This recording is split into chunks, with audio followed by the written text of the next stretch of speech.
Hello everyone, welcome to another video from Fantasy Football Scout. I think I've got things working now. I know what I did wrong. I tried to be too clever, and as Josh said, never try and be too clever. I am joined by Josh. You can now see him on your screen. For anyone who doesn't know, Josh is the winner of the FanTeam Premier League game last season, so he's a bit of a big deal. How you doing, Josh? Very good, Az. How are you? I'm Hello, good. everyone. You got a new microphone as well, new equipment. You're all sorted.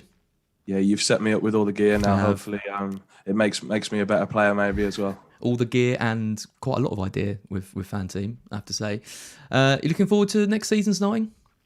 Absolutely, yeah. So obviously, we've had the Euros to occupy us these last few weeks, but as soon as Sunday's over, I think you're just eager for the Premier League to start again, aren't you? Yeah, Is that how yeah, you feel as well? absolutely. Yeah. Were you out last night celebrating England's triumphant and convincing win? I had one or two beers. Yeah, how about you? Yeah, one or two, maybe a whiskey as well. It's a good night. It was a very good night. You were roaming the streets of London, weren't you? Looking at all the celebrations, hanging off buses. I heard you were. I wasn't on a bus, I promise, but I was definitely in London. I've never been in London for a major tournament Mm, before, so the scenes were surreal to me. To be honest, I've never seen anything like it. It was amazing. yeah, yeah. It was. I watched in a pub with a few friends, and just the general buzz and atmosphere and stuff was amazing. It's crazy what these tournaments can do to like spirits and lift you up. I mean, obviously you get a couple of idiots always try to ruin it, but generally I think just everyone's just happy and yeah, it's really strange. I can't imagine what it's going to be like if we go and win it. Anyway, Yeah. we're not talking about Euros. We're talking about FanTeam today. So just a warning, just to anyone, because we always get these, don't we, Josh? If you're here for Fantasy Premier League official content, this is not the video for you. Josh is the FanTeam expert, so we are going to be focusing on FanTeam today. And what I thought we'd do in this one is first of all, I think it'd be good for you, Josh, just to give us a bit of an introduction into FanTeam, just for anyone who's thinking of playing it for the first time, doesn't really know what it is, what the main differences are to FPL and that kind of thing. And then we'll dive into 10 of the 20 teams and we'll have a look at some players and some picks and people that we like the look of and their prices, because the prices are different to the normal game. I think in a lot of ways they're better in some ways, and I think it's easier actually to build a team and things like that. So we'll discuss that as we go. But Josh, talk to us about FanTeam. Why did you start playing it? What is it, and why do you like it, and why are you so good at it? I'm not sure about the last bit, but we'll start from the top. So I joined last season for the first time because they did the same tournament that they've offered this year. So a £25 buy-in. I think it was €25 last year actually. With $1 million in the prize pool, which I just thought I don't think you get that value on any other fantasy site that I know anyway. And it was sold to me that it's similar to FPL, which it largely is, but there's just with a few small differences. So you only get 2 wild cards on FanTeam as opposed to all the chips you get on FPL. So obviously you get the 3 chips on top on FPL. You just get 2 wild cards on FanTeam. So it requires a bit more like long-term planning and trying to hold the wild cards for as long as possible, I think. And then other than that, there's 2 quite nuanced rules. So there's no bonus points as well. That's the other thing to add at this point. And then the other thing about FanTeam is you get a point if your player completes 90 minutes and he's a midfielder or a striker. And starting in the Euros, they added shot on target bonus. So depending on whether you're a striker, midfielder, or a defender, you get like slightly different amounts of points if you have a shot on target. So those are the key rules that I can think of really as that are different. Is there anything to add from your side? Not really. I mean, I remember when I first started playing FanTeam, which was the Euros game, you were really adamant about that appearance rule for the outfield players, the midfielders and forwards, and that. Would you say that forms kind of a key part of your strategy when you're picking players to make sure you're hitting those 90-minute points? Yeah, so last year, sorry, I should add, there's the win bonus as well. I think you get 0.3 points for a win, but for if the team that your player plays for wins. It used to be a point last year, so my strategy last year was to combine that win bonus and the 90-minute points to try and hit these like mid-price midfielders such as like Grealish and Ward-Prowse, and if they win the game 1-0, for example, they'll get 5 points, like as in last year's rules. This year it would be 4.3 now because of the slight adjustment on the win bonus. But yeah, the 90-minute points is key. I mean, over a season, a player who plays 90 every game is just going to naturally get a lot more points on FanTeam than they would on FPL, for example. Yep. So it's even more important to pick the kind of nailed, not even just the nailed on players to start, but the ones who are going to see it out the whole game and not get subbed after 60, 70 minutes. Yeah, on FPL, I don't mind picking the sort of 70, 80-minute guys. I think that's fine. But on FanTeam, you really do need the guys who are going to try and play 90. In the Euros game, just to talk about that for a second, there haven't really been many people who've made the 90-minute bonus because of the 5 subs. Yep. So often all the attackers go off. But we're back in the Premier League now, so it's just 3 subs again. So hopefully we'll see a few more people who make that 90-minute bonus and can rack up the points for us over the season. Yeah. So is your strategy going to change a little bit with these kind of tweaks to the rules, like with the shots on target rule and with the lower win bonus? Is that going to change? Do you think who you pick, or are you largely going to stick to what you were doing last season? So for my premiums, I think the ones I go for, such as like Bruno, Salah, Kane, Son, they shoot for fun anyway. So I think like it doesn't change in that aspect. It might slightly change for the more mid-price midfielders, I think. I think it's definitely something to think about. And I'll definitely be doing quite big research before the season starts on who of these like mid-price mids take a lot of shots, for example. Because normally I'm not exclusively, but I like corner takers and I like set-piece takers. That's not going to be shot on targets as much for like especially the corners. So it might be a slight different strategy on those sort of mid-price midfielders and the like, and maybe centre backs come into it as well with shots on target over wing backs. It's all team dependent, but that's really interesting. So like what players like.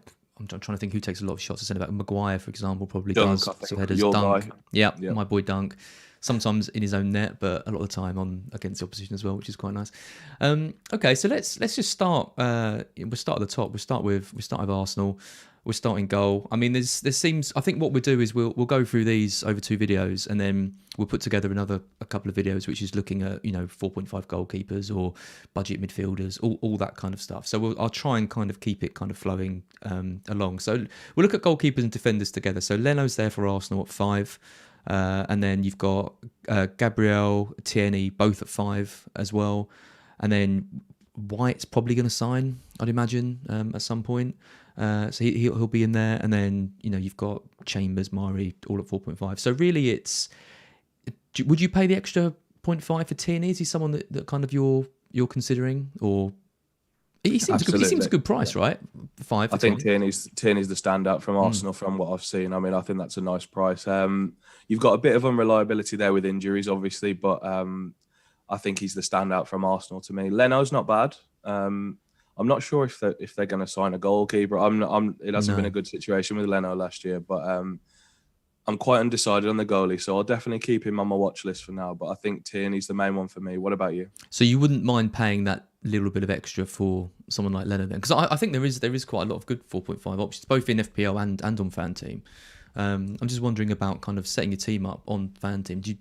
I found with the Euros particularly that when I was setting up a team, the money wasn't as tight as it is in the normal game. So that lets you spend a little bit more money on like the goalkeepers and things when otherwise you might have to be finding the cheapest ones.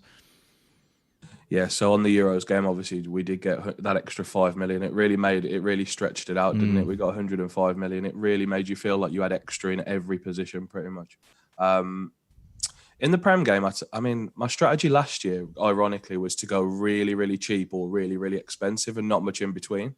So like, I went for Edison in parts, as you know, towards the end, but famously.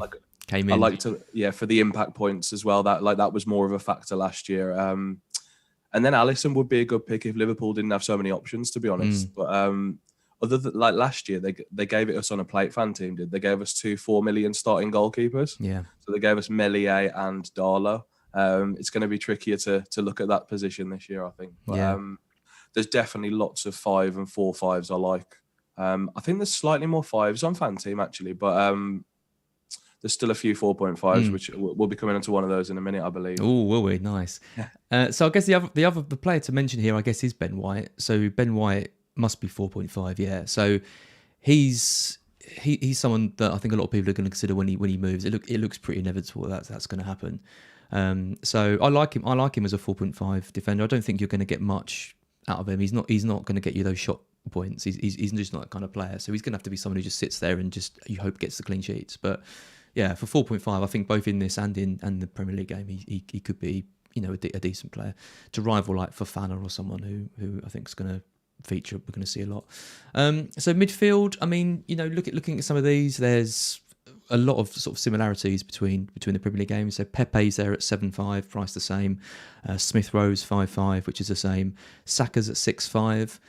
Any of those do you like the look of? I mean, Martinelli's there at 5.5. Probably not, the best pick at the moment, but maybe could have an impact later on in the season. I really like Smith Rowe though, at 5.5. It's a nice price, isn't it? 5.5. It really does. It lets you unlock things in other positions when you're only spending 5.5 on maybe your fourth midfielder, isn't it? I don't mind Saka. Was that 6.5? Was it? Yeah. Yep, 6.5. That's really good. That seems really good for. He's probably a bit more nailed than Pepe, I'd say. But Pepe's a fun punt, but maybe just a bit too much. And he's too much fun. He won't get that 90-minute points at all. You're going to get a hangover if you go for Pepe, I think. But you might have had a good night. One of my friends advised Pepe, and I politely declined. So, I think I'll stick to that stance. I think, but Saka's not bad. 6.5. He had a really good season last year, didn't he? And he's playing well for England. So yeah, I don't mind 6.5 for that. I think he's a lock, Saka, in the Arsenal team. I mean, probably not in my own team, but I mean, he's surely got to be Pepe and Saka, and then Aubameyang up front. I just think that's got to be how they play, and then Smith Rowe sort of in the middle. But I do expect there to be some rotation across that. Would Smith Rowe be more attractive to you if he got the move to Villa that they're talking about, or would you prefer him at Arsenal? I'd prefer him at Arsenal.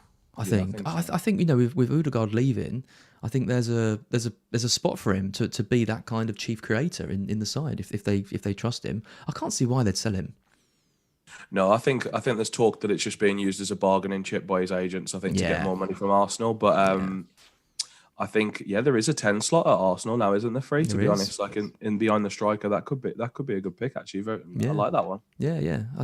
I mean, he was doing well even with Odegaard there. So with him leaving, I think there's real potential. I like him both in this and in. I think I've got him in this team. Yeah, I have got him down the bottom there in this first team I put up. So then up front, you've got Aubameyang there at 9.5.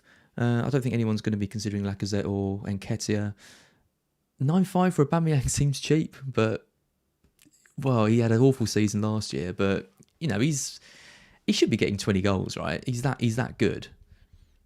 I noticed they're both cheaper than on FPL, right? Aubameyang and Lacazette, right? I think they're both 0.5 cheaper, I think, or Aubameyang might even be. I think it's 0.5. I don't mind either. I think, obviously you wouldn't go both, for example. That's just too much money to put into Arsenal strikers. But I think at times when they've got good fixtures, I think it might be nice as like a 3 or 4 week punt maybe on someone like Aubameyang or Lacazette. I don't mind Lacazette because he scores a lot of goals. He's just a goal scorer. He might not always get the minutes or the starts, but Aubameyang wasn't starting all the games at the end of last season, was he? So it's just maybe one to monitor at the start, do you think? Yeah, I think so. I mean, it'd be typical if Aubameyang does go back over to the left and he's now been classified as a forward. I mean, this flip-flopping every year. We never know what we're going to get. I like him at 9.5. I think Arsenal in general are just a team I just don't really know what to expect. I think expectations are quite low across the board, and I think Arteta's. I don't know how much time he's going to really be given to get things going, because it was a poor season for them last year. They recovered a fairly respectable league finish towards the end. So if they can carry on that form, I think they've been priced in this game as being a kind of a mid-table team. I mean, 7.5 for Pepe, for example, 9.5 for Aubameyang does seem really cheap to me for him if he can do better than last season. But to me, Arsenal are a bit of a wait and see. Let's move on. Let's move on to Villa. So Villa are crazy exciting, I think. Like made some great signings. Obviously had a great season last year. Can they hold on to Grealish with City knocking? Who knows? But you've got Martinez there at 5.5, so he's come in same price as FPL, really expensive. Ashley Young's back at 5, surely not going to be a factor. But all their defenders are priced at 5. I think they're a bit too much for me. I don't trust the Villa defence. No, I agree with you, mate. I think Martinez has came in too high. I think for that price, you want a top 4 goalkeeper, really, don't you? I think for 5 or 6. So I'd rather just pay for a 6. Or I think some of the top top 4 goalkeepers have actually been priced even less than 5.5. I think Henderson's less. So I just don't think you can go for Martinez. And I agree with the defence. I'd want that at 4.5 for all those, I think. So, yeah, that's what I think. They're 4-5 defenders with a 5 million price tag, I think. I mean, Target's the one if I was going to pick. I think he seemed to be the most attacking option they had last season. I mean, Mings could be a factor, I guess, but again, if they were 4-5, I think they'd be a consideration, but 5 is probably a bit too much. Let's move to midfield then. So Grealish comes in 0.5 cheaper than FPL, so 7.5. Buendia's at 6.5. I mean, if Grealish stays at Villa, 7.5 is a must, right? I think he's the first name on the team sheet if he stays at Villa. Yeah. Even if he goes to Man City, if De Bruyne has to have an operation or something, because there's talk of that, I think, because he's been playing injured all through the Euros, I think Grealish would naturally play maybe in De Bruyne's position, to be honest. So for a while, so it might be a nice one to start with. 7.5 City 10. I know, yeah. You can take your pick as well. Again, maybe a wait and see, but like him or Ferran Torres, just whoever's getting the minutes. I mean, it could be great for in that central role. So, but coming back to Villa, obviously, I don't mind Buendia. I think he's had a great season in the Championship, playing with better players. You would think this year now, and they are quite exciting, like you mentioned, Villa, aren't they? Like they have signed a few players, and Watkins and Grealish had great seasons last year. So it feels like they're building something. They really are, and Traore's there as well. Like he's an exciting player. He so fast, like direct. They've got players now that I think that can really hurt teams. It's going to be really interesting to see. I mean, they've come so far from 2 seasons ago when they nearly got relegated to now being a team that we're all considering, stocking up on their options. They got a decent first few games as well, so that adds to their appeal. You've got Ollie Watkins there at 7.5 as well, so he's coming at the same price as Grealish. Assuming they both stay, would you go for Grealish still over Watkins, or would you go for both? I've got both in this team on the screen. I'd definitely go for Grealish over Watkins if they both stay. So Watkins was a really, really good asset last year because he played 90 minutes almost every game, except for one where he got sent off, which I was quite annoyed with. But let's not talk about that. He was the 90-minute man last year because Wesley was injured, I believe. Yeah. And they've also got another. Well, they've got Keenan Davis, and then I'm not sure they haven't signed anyone else yet. No, that's it. That's the only three they got. Wesley might be more of a factor for Watkins now. I'm quite worried about that. I think that might be a substitution that happens sometimes that just wasn't a thing last year. So again, it's that 90-minute thing. He might lose some of that he got last year, and he's definitely been priced based on the fact that he's going to get 90 minutes. I think so. That might again. I prefer Grealish. I think he will play 90 minutes. I know he will, and he's the captain and. He had a great season last year, so I think Grealish, there's so many things that we need to keep our eye on with this because I mean, if Grealish leaves, obviously that's that option gone for Villa. I mean, there's talks of Abraham signing as well from Chelsea, though that keeps rumbling on. If Grealish stays and Abraham signs, what happens to Watkins? Where does he play? Does he play with Abraham? Does he go on? That's going to add a massive headache, I think, to that. If Grealish goes. Abraham signs. I think Watkins could even go over to the left because he's played as a left winger before in the past. Yep. So, there's a lot of kind of question marks. So it'd be interesting to come back to like a video like this a bit later on and just see what's changed. But just want to say, if Grealish leaves, I think that would raise Buendia's stock quite a lot. I think I'd prefer Buendia if Grealish left. Actually, ironically, he probably gets more set pieces. He becomes the creative focal point, I think. So that's just one to watch, I think. There's definitely options at Villa, whether Grealish leaves or not. We just have to wait and see, I think. Absolutely. I think pretty much every team's going to have at least one Villa player in it, maybe two, kind of depending on what happens. It's just, there's so many options, like Buendia, Grealish, Watkins. Like, it's going to be really interesting to know who kind of makes the cut in our sides. Okay, so Brentford. So I've got Brentford's in a lovely purple colour. Brentford's last game that they played, so the playoff final, which I mean gives some indication, I think, of who their starting sort of 11 are. So obviously Ray is in goal. He's at 4.5. So again, no 4 million promoted keeper like Melier last season. And then it's Dalsgaard. He might have been on it. Dalsgaard, Jansen, Pinnock, Ruslev, and Canos were the ones that played in that final game. So quite a few of those aren't on here. Jansen is, so he's there at 4.5. I mean, they're all 4.5, so it doesn't really matter in terms of price. But Any Brentford defenders that you consider? What do you think about Brentford next season? Do you think they're going to do all right? I don't personally think they'll do well. No, but it's a wait and see. I think. But the goalie, I never mind a promoted goalkeeper because they rack up the saves. So I wouldn't mind Raya at 4-5. There's no way I'd be picking those 4-5 defenders. I think there's some other teams that have got 4-5 defenders that, like Ben White, you've already mentioned, for example. I think that's better than Brentford, right? Yeah.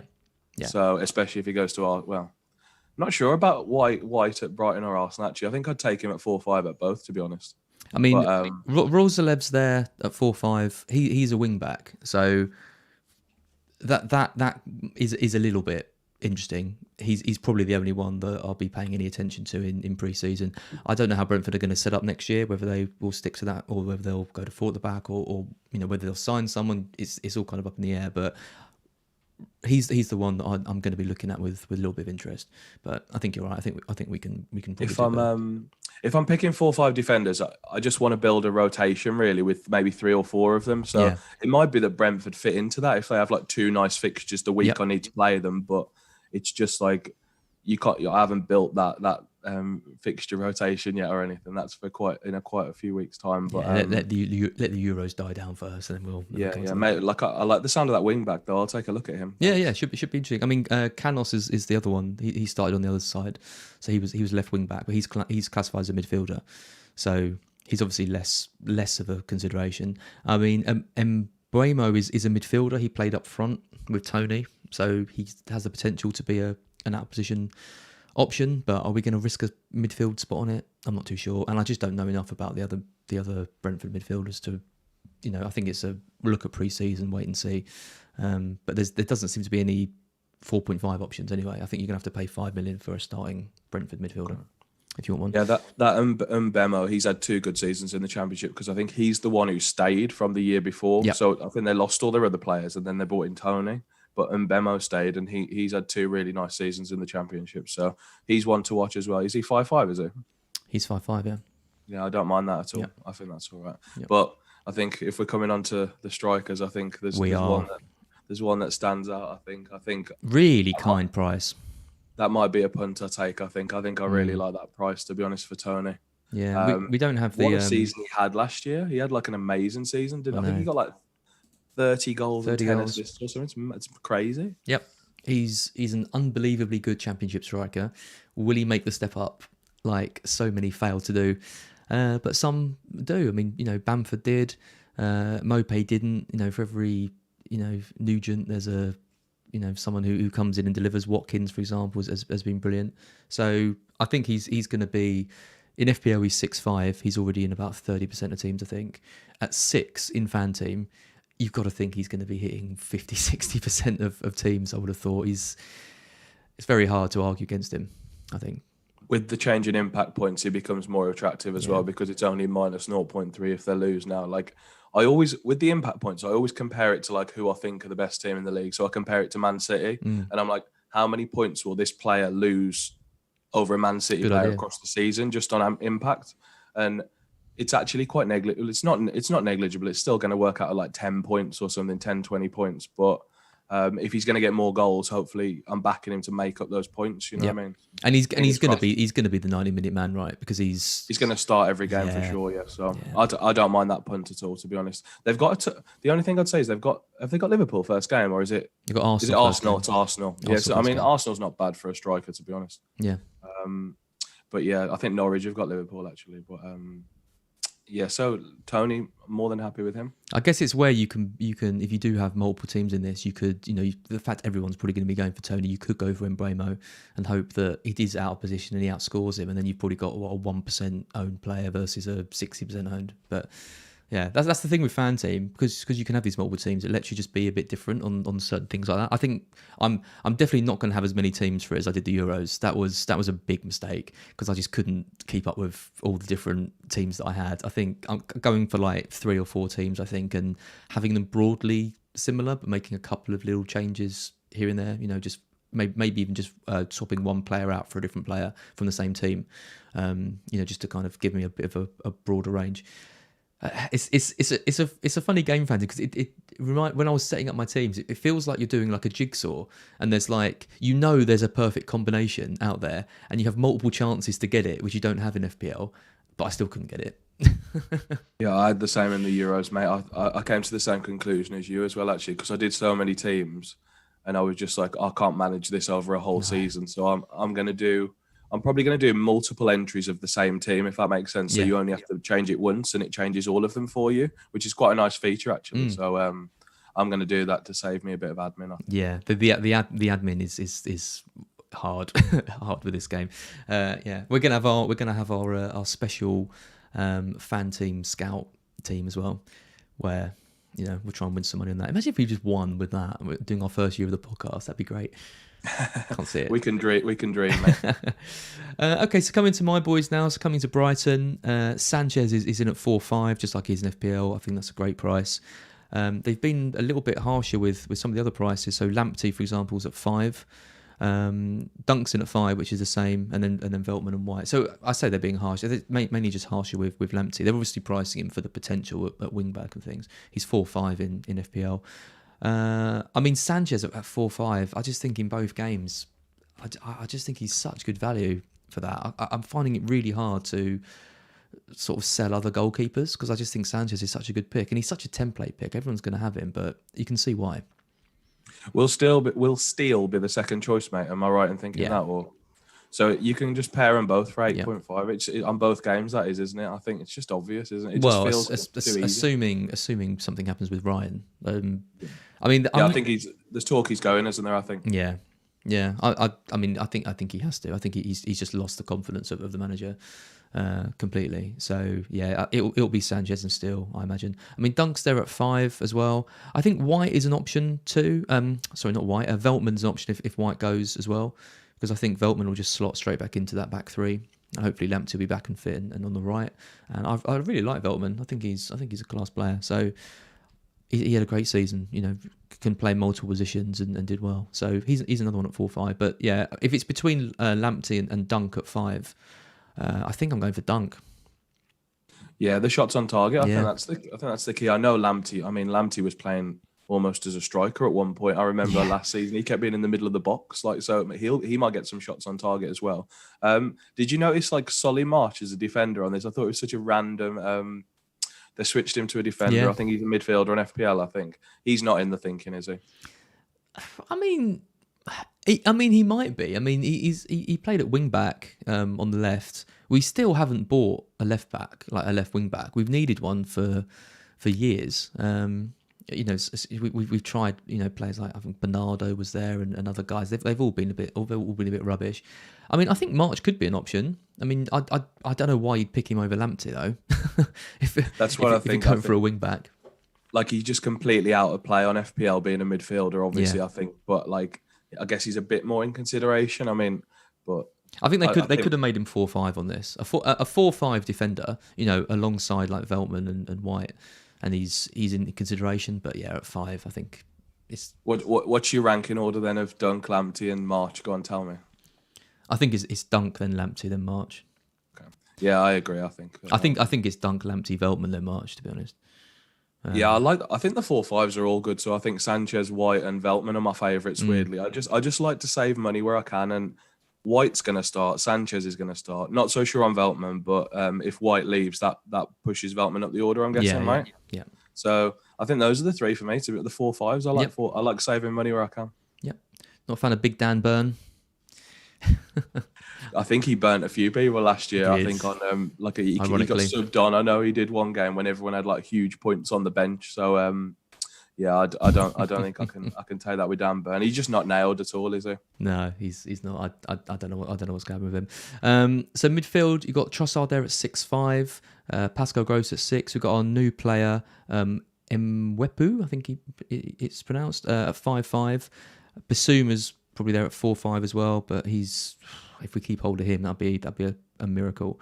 I mean, there's not a huge amount of choice in our midfield. I think Trossard's the one that people might be a bit tempted to, but I still don't think it's worth it. And then up front, I mean, you've got Mopay and Welbeck both at 6. I'm just not hugely inspired by any of any of Brighton's attacking assets, either in this or in FPL, to be honest. No, I think they're all just priced about right, aren't Yeah. they? And when they're priced about right, you want the cheap, you want people who give you a bit of a discount, or so you perceive. So, yeah, I thought you'd be a bit higher on Trossard. Actually, that was my prediction. But not the strikers. I can't take a Brighton striker, unfortunately. Yeah, I mean, the Brighton could be the kind of team where their players hit these shots on target, things, because we never score, but our XG is always really high. So, the likes of Trossard or Welbeck or someone could do quite well on that thing. I mean, Trossard in particular, Welbeck doesn't get a huge amount of having a shot, but Trossard could. But nah. I just think we can do better. And talking of doing better, we're now moving to Burnley, where we're going to really see some great options, I'm sure. No offence, Burnley fans. Pope's at 5.5. That is very expensive for him. It's an awful pricing, that is. I think that's one of the worst ones I've seen so far. Yeah, they should have bought him down to 5, I think. Ben Mee and Tarkowski there at 5, and then you've got the rest of them sort of, Taylor, Loughton at 4-5. I mean, Burnley defenders do well. The centre backs as well. From set plays could feature. They don't tend to have a lot of shots though. So Burnley in general, I don't think you're going to see maybe the huge points that you might get from other more attacking teams. But their defence is solid. Any Burnley defenders you're thinking of there? Yeah, I think I'll be picking the 4-5s, mate, and just accepting that it's just a clean sheet and nothing else. You know what I mean? I think is it Taylor and Loughton the 4-5s? Yeah.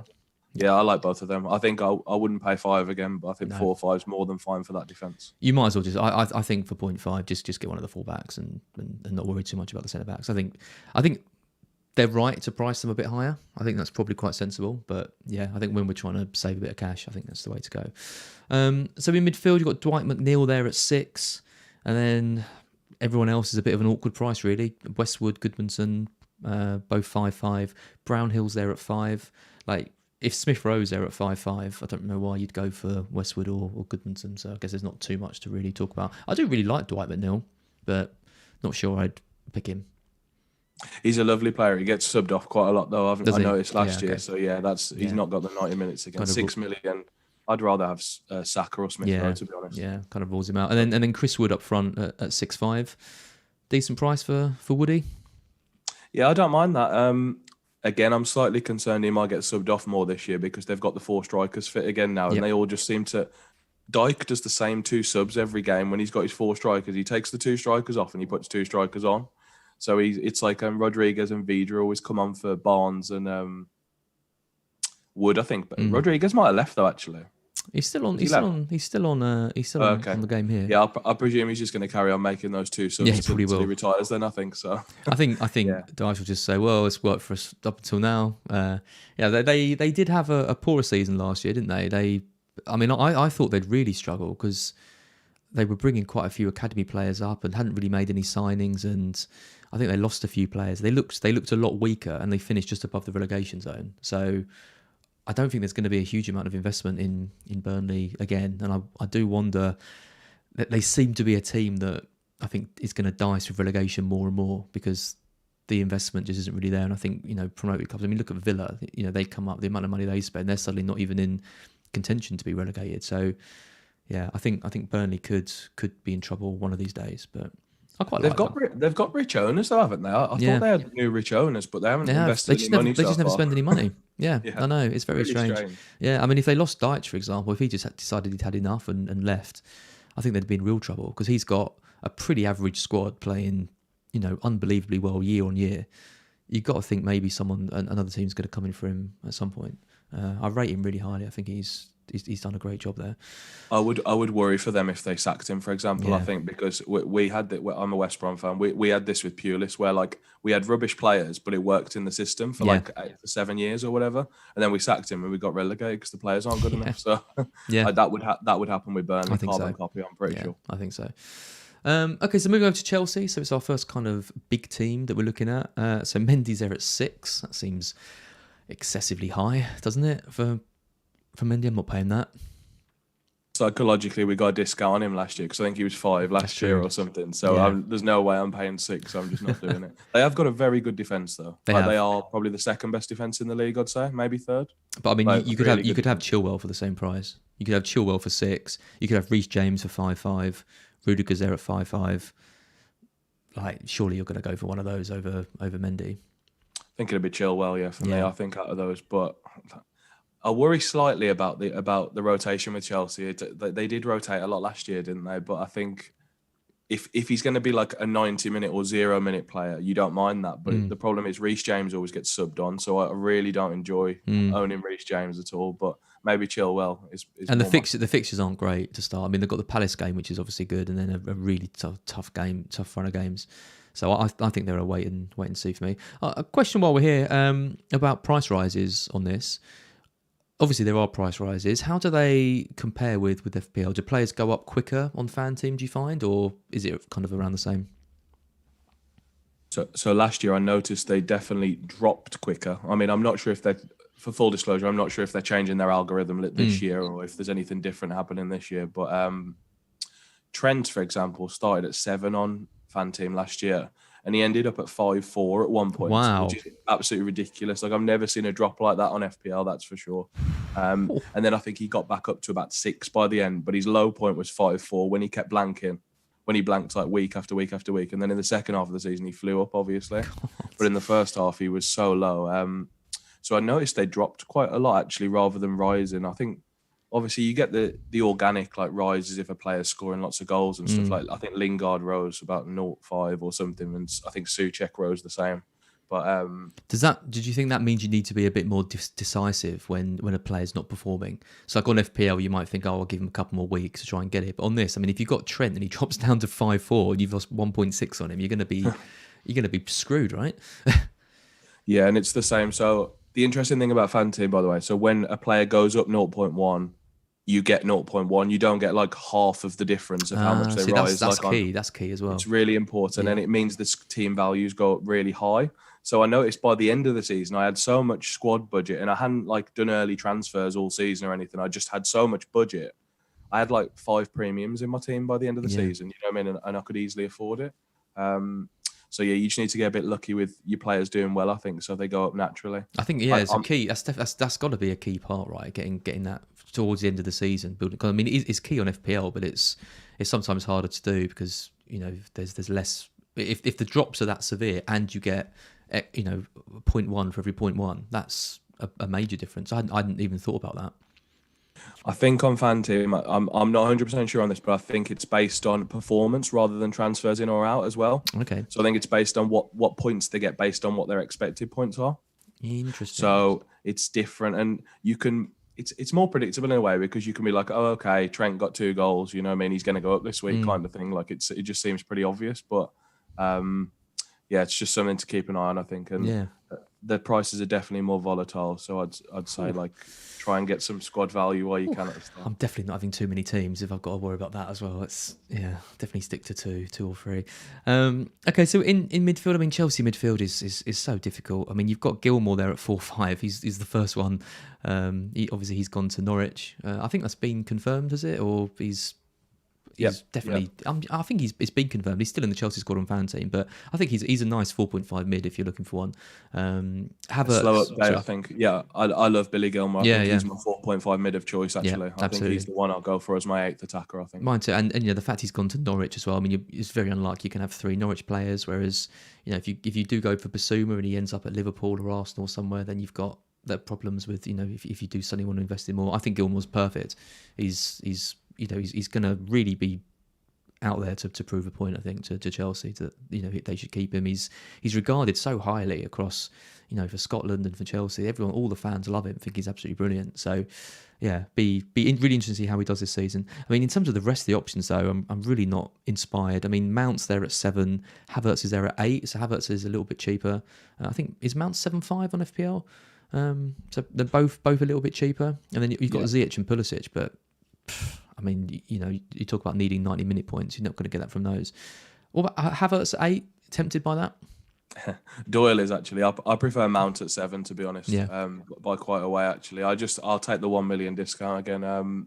Mason Mount's just developed as a player so much in the last 2 years. He's an amazing player. I think 7 million's a really nice price. He seems like the one who Tuchel trusts the most as well. I think like he seemed to play in all the big games. Mason Mount did.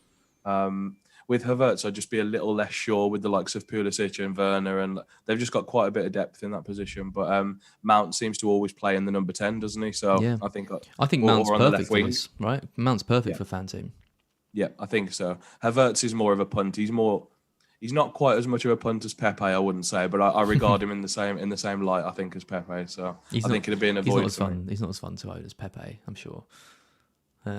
He's obviously a classy player, but yeah, I said this on my video with Luke yesterday for FPL. I'm not entirely convinced. Luke was really singing the praise of Havertz, saying he's, this season he's going to not just be an elite player in the league, but elite FPL wise as well. I'm just not convinced he'll ever hit that. I think he's going to do well. I think he's going to be a great player for Chelsea, but I just don't see him being that like 250 point like player that that we kind of get used to as being these like proper premium picks. But I guess he doesn't need to be at 8. He just needs to hit sort of 180, 190 points, and you've got a great player there. Oh god, up front, Werner 8.5. No, thank you. Yeah, moving on. Palace are next. So Guaita's at 4.5, just like he is in FPL. And then all their defenders are at 4.5. This shouldn't take us too long because they haven't really got a squad. They've either sold everyone or everyone's contract's expired. They've got no Van Aanholt, for example. He's a free agent now.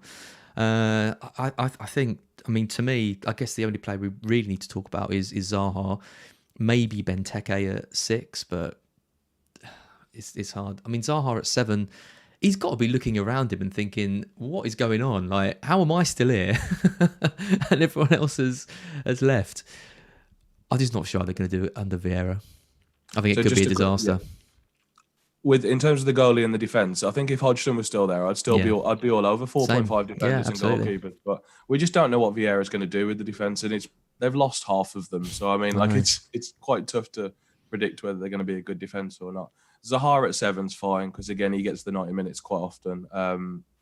He's just a really good player as well. He's like this clear standout player in that team. But I think we'd want to know that they've signed about 5 more players at least before we start picking Wilfried Zaha. Right? Yeah, I know.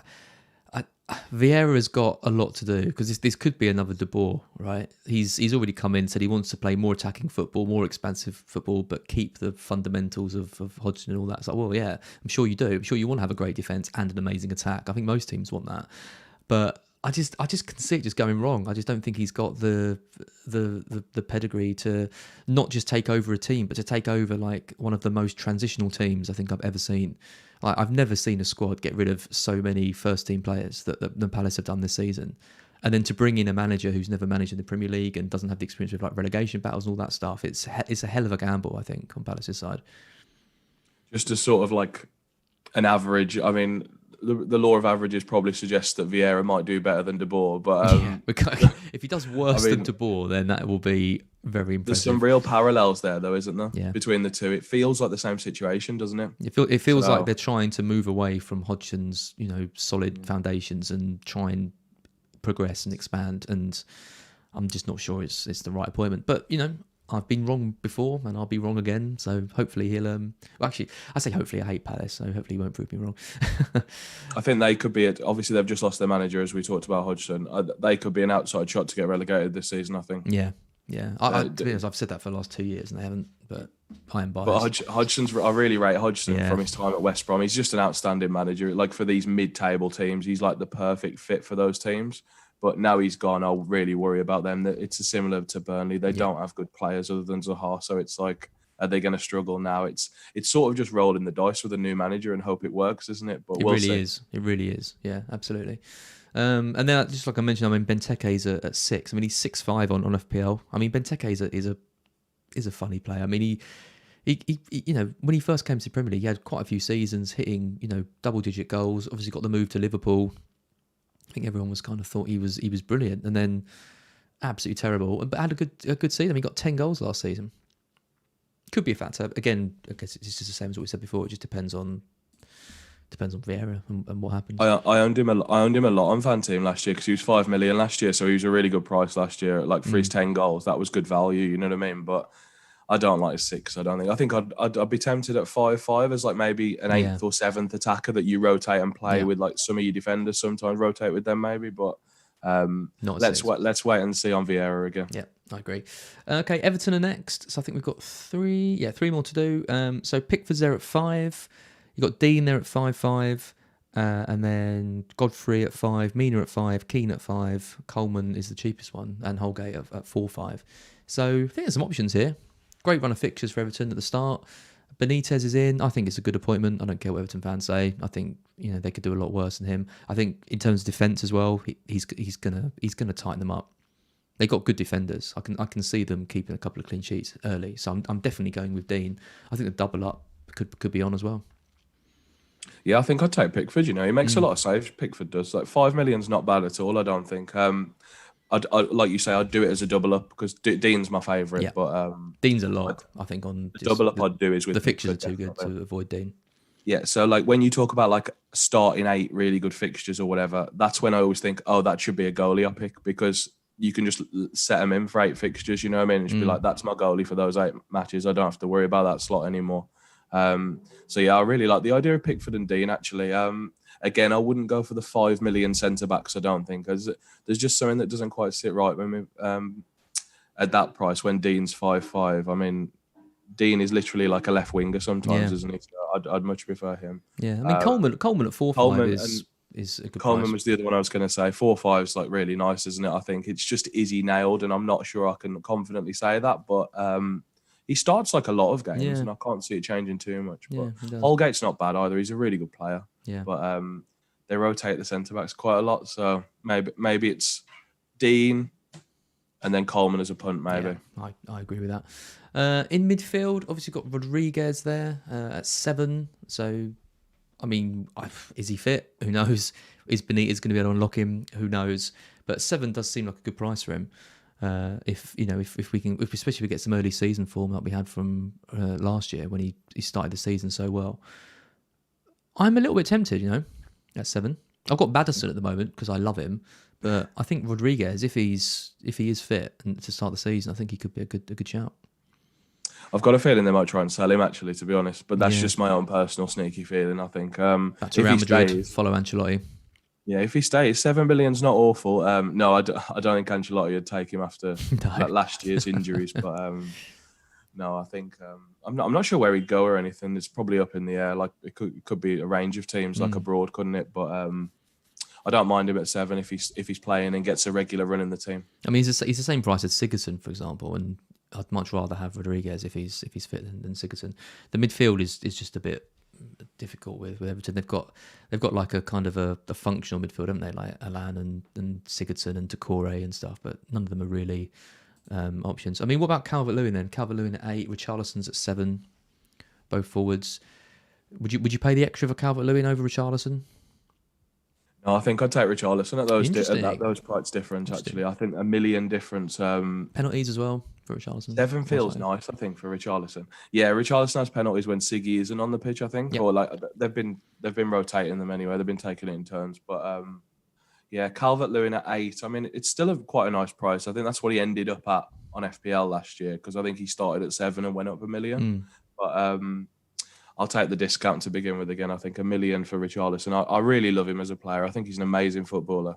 I just think he's sometimes quite wasteful. Yeah, I think that's a very good description of Richarlison. So, do you think, given Everton's fixtures, you'll be starting with Richarlison then across the board? I think I'll be taking the 3: Pickford, Dean, and Richarlison from looking at the fixtures, and if nothing else changes, I think there will be a team under Benitez who maybe try and win games 1 or 2-0, which worries me a little bit about the striker. But for 7 million, I think he can pay that off, even if he just like chips in with a goal every couple or 3 games. You know what I mean? That might be enough for that price. I think given what you said about the price change as well, going on performance, I think looking at fixtures is even more important, right? Because if a team does stick a couple of wins together, their price is going to go up. You're going to get those win points. You're going to get there's lots of stuff that comes with winning essentially in FanTeam, which you don't really necessarily get in FPL.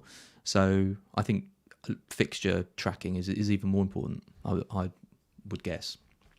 It's obviously correlated as well. So like, if you want to play really aggressive, you'll go for more players from the same team using that logic because you'd assume that they would all do well if some of them are doing well, especially with defenders and goalkeepers and stuff, because they're going to both get the clean sheet. You know what I mean? So it might be a really good strategy to try and build a huge team value on one team by having like 2 or 3 triple ups from different teams and seeing how that works out. Yep. Ryan makes a good point in the chat that Richarlison's with the Brazil squad for the Olympics. So he's going to the Olympics. So this was something Doyle told me actually. So I think he might be missing the first couple of games even because he doesn't get back to train till like 5 days before the season or something. So he might be. I just like the price. Like, so I think he maybe, like, on reflection, he might be one for a bit later on. But I still wouldn't quite start with Calvert-Lewin. I don't think there's a few strikers I like better for a bit cheaper. But definitely Dean and Pickford anyway. Yep. For anyone wondering, Doyle is a guy in our chat. He's also, I believe, your strategic advisor for FanTeam. Josh basically won FanTeam by buying a load of whiteboards and him and Doyle filling them out with different strategies on. So Alex Doyle, if you're listening, which I'm sure you are, you're going to get name checked quite a lot, I think, especially if you're going to try and win it again, Josh. You're going to need him, right? I'm only name checking him on the Everton section, by the way. Hopefully we can finish this and move on now, so I don't have to talk about it. Yeah, we don't want to talk about Doyle too much. Okay, moving on to Leeds, and we probably mentioned George here. That's not. George was the Eiling Dallas. Hashtag George said Dallas movement that went on. Melee is in at 5, so he's had a big price hike if he was 4 last season. And then in defence, very similar, well, exactly the same as FPL. Firpo's come in, signed from Barcelona. Luke and I talked about him yesterday. I think he's quite an exciting one to watch, but obviously is a bit more expensive. And then, Eiling, Cooper, Cock, they're all 4.5. Again, just like I thought in FPL, I think they're a little bit underpriced. I wouldn't have been surprised to have seen them coming in at 5 because they were just so good defensively towards the end of last season. Surely Eiling has to get some attacking returns this year, right? I mean, I don't think he got any last year, did he? Well, I haven't got him, so he probably will. Yeah, I think is he 4.5 as well? He's 4.5, yeah. Yeah, I really like that. And is the new Barcelona guy 5? Yeah, Firpo's 5. I think I like both of them. The new Barcelona guy is obviously more of a punt, but it's sometimes fun to go for a new player in the league. See if he hits the ground running, and maybe more people will bring him in if he's like has an attractive first game and like he looks great or it looks really good going forward. I think I'd pay the extra for Firpo. I think Leeds have done a really good bit of business there, and Barcelona are just having a bit of a fire sale, aren't they? Because they need to, their salary cap is really hurting them. So they're having to offload players who I think they might not have really wanted to, and clubs are going to be getting bargains because they know that Barcelona have to offload them. So I'm really excited to see Firpo play. There's a lot of hype already about him from Leeds fans. So we'll see what happens with that. In midfield, so Rafinha's a lot more expensive than he is in FPL. He's 7.5 compared to 6.5. Harrison's a bit more expensive as well. He's 6.5. I think he's 6 in FPL. Dallas is 5.5, so the same price. Do you like any of those three? 7.5 for Rafinha is the right price, but I think, like you say, psychologically, it's he's much more expensive than he is in FPL. Kind of puts me off him a bit, but still, obviously, a great player. You have to weigh it up. Is he ridiculously underpriced on FPL or is he overpriced on FanTeam? And I think it's probably that he's underpriced on FPL and about right on FanTeam. That's what I think. I think 7.5. 7.5 for him and 8 for Bamford. The thing I like about Leeds is you know what the 11's going to be every week, or based on last year, that he picked the same team most weeks until the last few weeks where he started picking Casilla in goal and stuff and all sorts. Yeah. But I like that. Like I know that Rafinha will start every game that he's fit for. The same as Dallas, probably actually in that attacking midfield role. And the same with the defense. To be honest, like Eiling and I presume the new Barcelona guy is going to start every game if he's that good. So I think Leeds are very much on the radar still, but Rafinha might be too much. Maybe I'll stick to just going for a Leeds defender, which is sounds quite weird to say, but. Maybe Eiling or the new Barcelona guy is my pick, I think. Well, I wonder what's gonna happen with Leeds. Are they going to revert back to how they were for most of the season, which was just, I wouldn't say gung ho, but like incredibly exciting to watch and always, high energy. But then towards the end of the season, they did start prioritising being a bit more solid, and we saw a different side to them. So yeah, it'd be interesting to see how they kind of start the season doing that. Bamford's 7.5 on this. I think that's a really good price for him. 8 feels like too much on FPL, but 7.5 on FanTeam. He's in my squad. Same price as Watkins, for example. I think they're probably they did about the same last season. I think Bamford got a bit more of the plaudits, I think, than Watkins. But I think Bamford at 7.5. I think compared to the FPL pricing is so heavily skewed towards Rafinha because of his price. But I think with Bamford and Rafinha at the same price on FanTeam, I'd favour Bamford. Yeah, I think the only thing I'd say on that one is maybe he will get rotated a bit more with Rodrigo this season, because Rodrigo finished the season really well, actually. And they're both sort of vying for that one striker role, I think. So I think if Bamford was to go through a bad patch in the season, there'd be potentially doesn't start, I think, if he went on like an extended bad run. And then there's the other thing. He gets subbed off on 59 an awful lot. He's like really frustrating when Rodrigo's fit. So yeah, I think 7.5 and 8 are both a little bit too much for me on Bamford. How much is Rodrigo? Rodrigo's 6. See, that could be such a nice punt if he gets in the team. I mean, that feels like the price I'd more want to pay for a Leeds striker. Obviously, it's quite discounted, but yeah, I'm not a fan of Bamford. Not a fan of Bamford. So you don't think he's gonna? You think maybe that is one season wonder? Exactly. All right, I'll take that as a soundbite and play that back to you when he gets 20 goals next season. That's what people like to do to me. I look forward to it. Okay, so the last team we're going to look at on this video, we've done an hour. It's a good job we didn't say we were going to do all 20. We'd be here all night. So the last team's Leicester. So Schmeichel's there at 5, which is the same as FPL. Fofana's there at 4.5. So again, I think they've underpriced him again in FanTeam. I can't understand why he's 4.5. I mean, Castagne's 5.5. Justin's 5, Soyuncu's 5, Pereira's 5.5, Evans is 5. They're all 5 and above, except for Fofana, who is just as good as the likes of Evans and Soyuncu, and maybe even Justin to an extent. He's a lock for me on both this and FPL. I think it's a great price for a Leicester defender. It's that exactly what you said. It's not necessarily the player himself. It's just getting into that Leicester defence for 4.5. Obviously, we need to be a bit mindful with perhaps looking at the friendly games and if he's playing at centre back, because they do have quite a few centre backs. I mean, if Justin's back, for example, they have got 4 centre backs. Even if they play a back 3, they do still have an extra one. So would it be Fofana who missed out? I don't think so. But at the same time, I think Rodgers loves him. Who would it be though? Because he loves all of those 4. I think so. I think it'd be a really interesting rotation dilemma, I think. Well, Justin could keep his place on one of the wing backs, right, or full back. He could do. I mean, they've got Castagne, and I'm pretty sure the long-term plans to get Pereira back in the team. Right, he's an absolutely sensational right wing back. So he's like one of their best. He's just so injury prone last year, isn't he? So I guess Justin would play in Pereira's position if Pereira wasn't fit for whatever reason. But well, they've signed Bertrand as well. Yeah, it's an interesting one. I think it's as cover, right? I think because Castagne is great and Pereira's great, and then they've got Justin as well, but. There's a lot of depth they've got at that centre in defence. I don't know. I think Fofana is nailed as much as he can be. He's definitely in my team.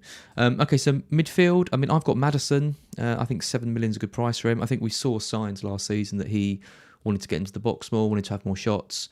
He's that creative hub. He's the kind of the talisman, but not really the talisman because Vardy's there. Talisman in some ways. Obviously, he just had injuries. I think he could have had a really, really good season last year and really pushed on to be a player that we're all talking about. Had the injuries, and I'm hoping that he can not have those next season and kick on. Barnes is there as well at 7. Obviously the same. Horrible injury for him after having a great start to the season too. They're probably the 2 that I'm looking at in midfield. Would you agree? Yeah, I mean, I've got a soft spot for Tielemans. Again, Tielemans always gets 90 minutes and he takes a lot of the corners. Yep. So I don't mind him at 6.5. Yep. I don't mind him, but I think the sensible thing would be to divert to the 2 you've said. So I think Maddison could have a great season again. I mean, if he gets a run of games, as you alluded to. What did you say Barnes was? Barnes is 7. Yeah, that's the same as Maddison, right? So yeah, I think I'd veer to Maddison just about. But Harvey Barnes went on a great run last season, didn't he? Oh, Where he he was just kept incredible. scoring every week. Absolutely incredible. So Yeah. if you can catch him at the right time, he feels like one of these purple patch guys. If you can catch him at the right time, you might have a huge gain on other players. So that could be one to watch as well. Yep. And so we've finished strongly. So the final player we'll talk about is Vardy. So Vardy's 9.5. He's the same price as Aubameyang, for example. And then you got Iheanacho there at 7.5. So he's the same price as Bamford and Watkins. Let's talk about Iheanacho first. What do you reckon on Iheanacho? Is he going to carry it on? I mean, he again, talking about purple patches, I mean, that was one of the most unexpected ones I've ever seen at the back end of last season. Absolutely. But I think they've priced him correctly at 7.5. Yeah. I think that seems correct to me. Vardy's $1 million cheaper than FPL, isn't he? I think. Or is it 0.5? He's way overpriced on FPL at 10.5. Yeah. No, I think 9.5 might be. I think I'd take him over Aubameyang, Vardy, I think. With the penalties as well. I think I'd take Vardy, but well, Aubameyang will be on pens too. I think so. Yeah, he's not quite. You always feel assured that Vardy's going to start every game, don't you? Yeah, that's true. Yeah. I really like Vardy at 9.5. Would I go to Iheanacho? Maybe. Like, just it depends. I think that'd be like my last slot in my team almost, and I'd like just see how much money I had left to put Vardy or Iheanacho, and I'd be happy with either. To be honest, Leicester are like such a good team at the start of the season, aren't they? They've started the last 3 or 4 seasons amazingly. So I think you want a piece of it, whether it be like Maddison or one of the strikers. So. Yeah, I mean, I've got Maddison for fun. I think Iheanacho's has done enough, obviously, to start the season. It's just with Barnes coming back. I mean, he got in the team basically because Barnes got that horrible injury. So they're probably gonna have to change shape or change tactics a bit to accommodate Barnes and Iheanacho, and I just wonder how that's going to affect Vardy, for example. I think there's a few question marks around their attack, which is why I like Maddison, because he's going to be there as the kind of central figure playing. But yeah, no, Josh, that's great. That's the first 10 teams done. We will do another one of these videos probably next week, where we go through the next 10 and. Yeah, I mean, I like doing these, like just going through all the things. I feel like I'm getting a better understanding of FanTeam now. It's strange going to a new game, but like you said at the start, FanTeam does at least make it accessible because it's similar enough to FPL to not be like a complete new set of skills needed, but subtle differences that you kind of need to be aware of. No, mate, I'm really enjoying it. It's a nice little way to ease us in. I think these little team by team, have a look at each one, see who we fancy at the start, and it's also good to see whether our teams will be the same in 6 weeks' time when the season starts. So we'll see what we feel like. They definitely won't be. Mine won't. I'll make a load of panic last day changes, and it will cost me about 30 points, and my shot at the 180 grand. That's what normally sounds familiar for me too. Yeah. Right. Thanks so much, Josh. Thanks everyone for watching, and we will see you next week.